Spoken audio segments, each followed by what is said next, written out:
сәбилердегі сүт тістерінің жарып шығуы 3 айынан басталып 3 жасқа дейінгі аралықты қамтиды. Яғни ең бірінші тісі 3 айынан бастап шығуы мүмкін.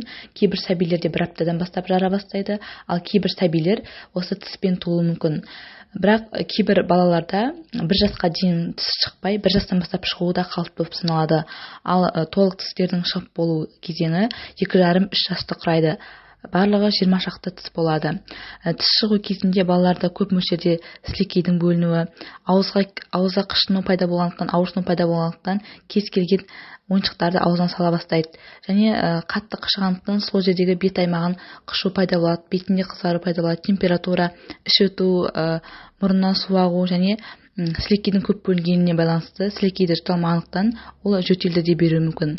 Бірақ осындай кезде балаларда иммунитеті төмен болып әлсірегеніне байланысты басқа да инфекциялық ауруларды жіберіп алмау керек. Бұл кезде балаларға көмек гипоаллергенді резеңкелерді беру. Оны берген кезде холодильникке салып, мұздатып берген дұрыс. Бірақ қатты қатырып берсе, ол қызыл еттті зақымдауы мүмкін. Тек холодильникке салып беруге қажет.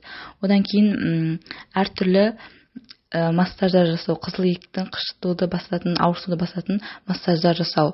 Ал гель қолданатын болсақ, оның құрамында лидокаины жоқ гельдерді таңдау қажет. Себебі лидокаин ол аллергия шағуы мүмкін және жүрекке әсер етуі мүмкін.